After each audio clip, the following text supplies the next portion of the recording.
How you guys doing? It's it's the 28th. It's 25 minutes before noon on Thursday. I hope you're all doing well. I haven't posted anything for a while. I haven't really known what I could add, really. I just sit here and watch everything happen around me. I'm just blown away that we are where we are.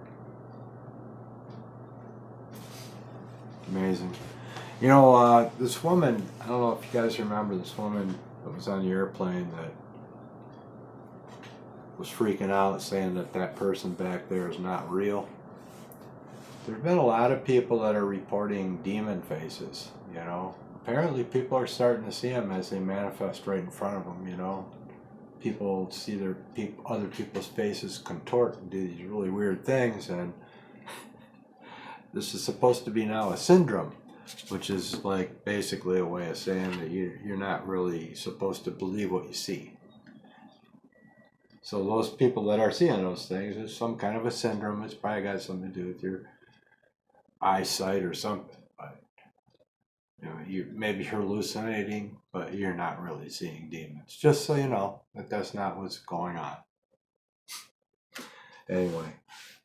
Yeah, so, you know, they have an answer for that. YouTube can't multitask. Now, that's another thing I thought was interesting.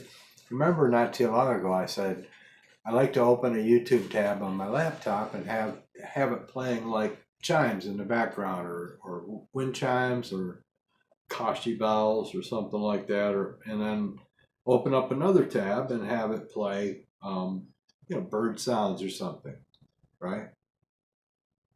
It just played two YouTube tabs at the same time in the background, and that way the algorithms don't quite figure out exactly what's happening there, and you're not getting a copyright on anybody because it doesn't recognize it. The combination of both of those things.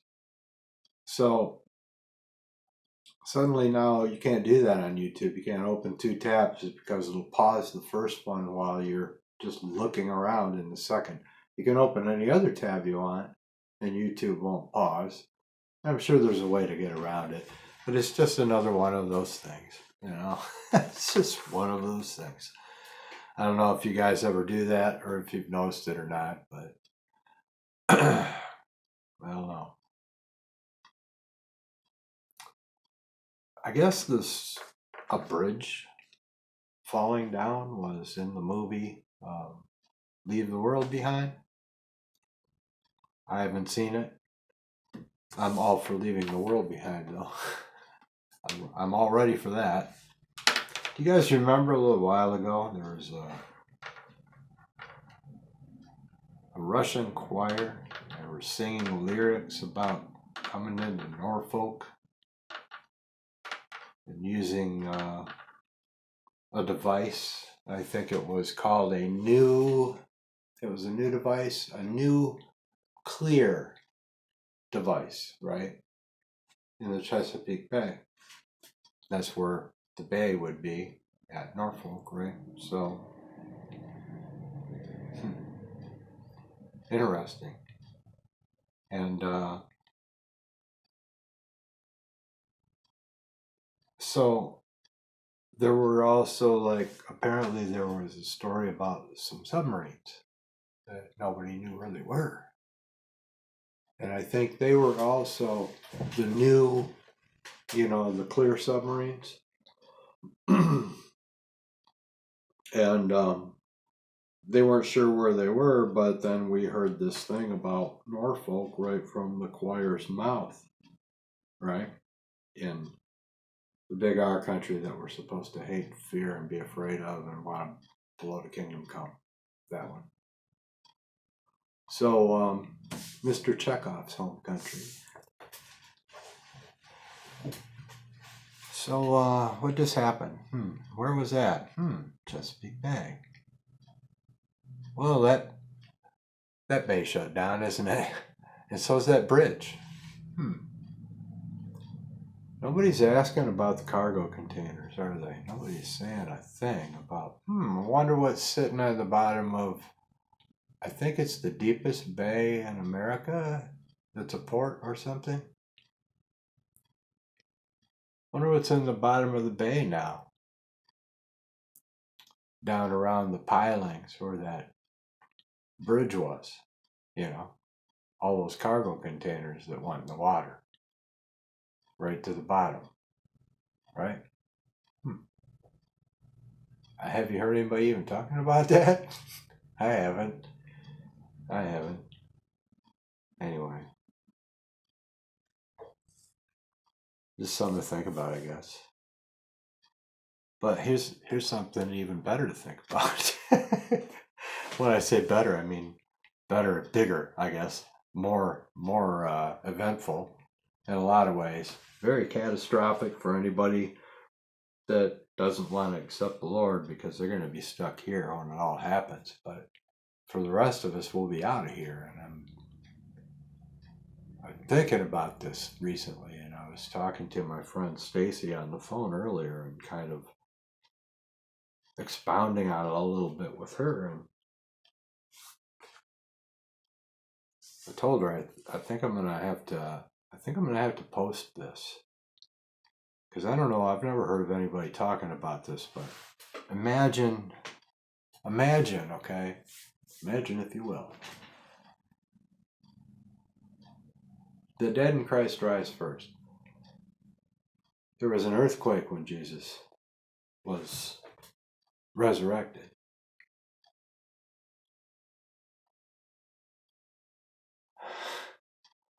Imagine what's going to happen when everyone is resurrected, that's dead. Okay, now, this is what I started to think about. You know, you've got battlefields all over the place. You've got entire civilizations that have been built upon, in some cases, many years, burying the remains, forgotten remains of millions upon millions of people who are going to be raptured. What about the folks that are thrown down into foundations, or who died in the structures when they were making these bridges or tunnels or dams, or any humongous structure where people died in the process of the creation of this mega structure, whatever it might be, and so much relies on, and what's going to happen when their graves are opened. Think about that. What's going to happen to, here's an interesting one, what's going to happen to Las Vegas if the graves are open? Because some of them, I understand, might be in the foundations of some of the bigger casinos. Just saying. A few of the missing people around there, you know, end up in some of those footings, I understand, from time to time. But I mean, you know, you're talking about under the foundations of buildings or graveyards, long forgotten. Those graves are going to be opened, physically opened. What's that going to mean? Well, what about, you know, graves, say, in Manhattan? What's going to happen when the graves open underneath structures all over Manhattan? Or any other town, city, place that's been around for a long time. It has a lot of people built up over the top of it for year after year after year, and who knows how many civilizations layered under them, as we can see right here in our southwest.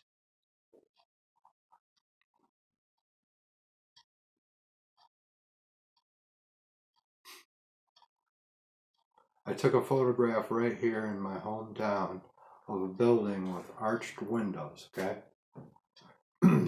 This much of them at ground level. There's so many things that we just don't know. We're gonna know very soon. Imagine all those graves opening at the same time.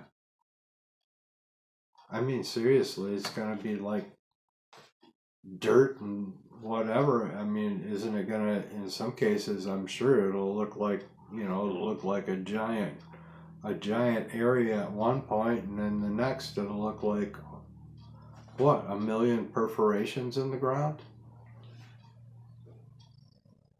The graves will be opened. There's a lot of implications to this. I don't know if I've never heard anybody talk about it before, but there you go. How's that for a rapture event?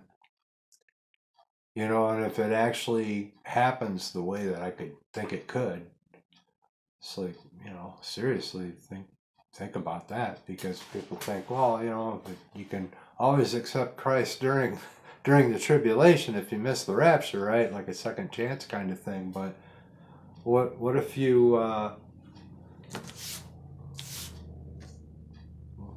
don't live 30 seconds after the rapture? There's that possibility. I mean, it's